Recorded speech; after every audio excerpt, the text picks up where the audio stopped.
Kelly Dale with Off the Beaten Path, and this is your Must Know Monday for Monday, September the 25th. Today, I'm going to teach you how to use two new components that we got into the store this past week. I think you're really going to enjoy them, and it's going to be two pairs of earrings. So let's go ahead and here's the new components that we got in this past week, and they're a lot of fun because they have a hole on each end, just different ways that they hang. You know, you can see it here. One hole is this way and the other hole is the opposite.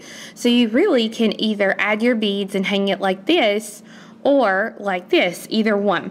So I've done two different ones here so that you can see. This one here, I've actually done the earring part by hanging it here at the top. This pair that I'm going to do, I'm actually doing the hang part at the bottom so that you can see how I'm going to do this. Now I'm going to actually show you a little something different here. I'm going to show you how to take a head pin and make this into an eye pin that you can use, or a wrapped eye loop. So I'm going to take the head of the eye pin and I'm going to cut it off right at the little eye or the head part. Taking a head pin, not an eye pin, bless me Lord.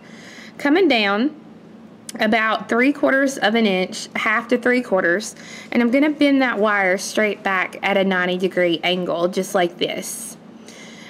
Then I'm going to come out a little ways on this wire and bend the wire back towards itself so that it makes a loop, but it doesn't complete the loop.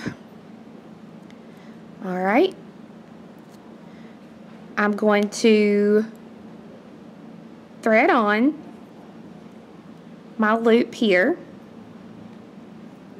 and then using my round nose pliers, I'm going to hold the actual loop with the round nose pliers, and then I'm going to use the flat nose pliers to do a couple of wraps here along the next part of the wire.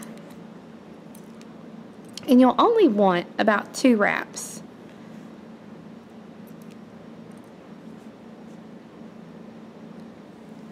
And I'm using a thinner gauge head pin. This is about a 24 gauge head pin. And I'm going to trim that off. Now I'm going to put my bead on here. Now I want this to hang so that my loop, I can actually see it here at the top so it'll hang correctly. So I'm going to go ahead and bend this wire to a 90-degree angle. I'm going to do the same thing. I'm going to come out just a little bit. I'm going to bend the wire back towards itself, and then I'm going to wrap this wire until it meets the bead.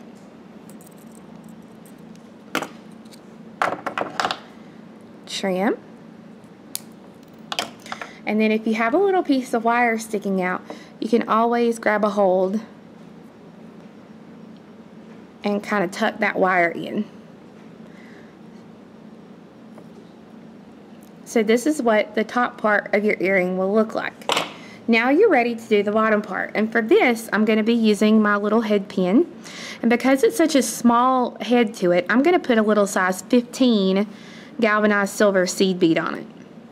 Then I'm going to be using an 8mm bicone, but you can use anything you want, and then a 4mm daisy spacer and a 2.5mm metal bead. I'm going to make my loop, but now before I finish off the loop, I'm going to go ahead and I'm going to attach it to the bottom loop of my little ear hook here. I'm going to hold the loop with my round nose pliers. Now if you want to, you can use your fingers to actually do the wrap part here, but I'm just going to use my flat nose pliers or your bent nose pliers, whatever you've got. I'm going to wrap that until it meets the bead. I'm going to trim this, and then you can attach your ear hook to the top loop.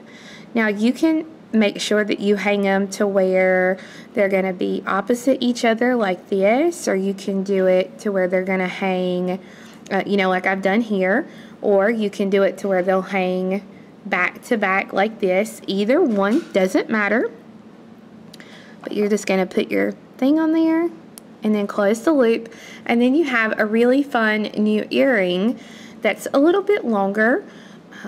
And you can always leave this off and put your ear hook straight to the component, completely up to you. But just a really easy pair of earrings using these new components. So here's another new component that we got in the last few weeks, and I thought it was so pretty. I love just the scroll work that you see on this pewter.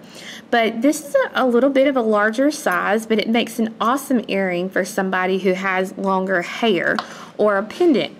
I didn't necessarily like it just plain like this, so I thought we're going to jazz that up a little bit.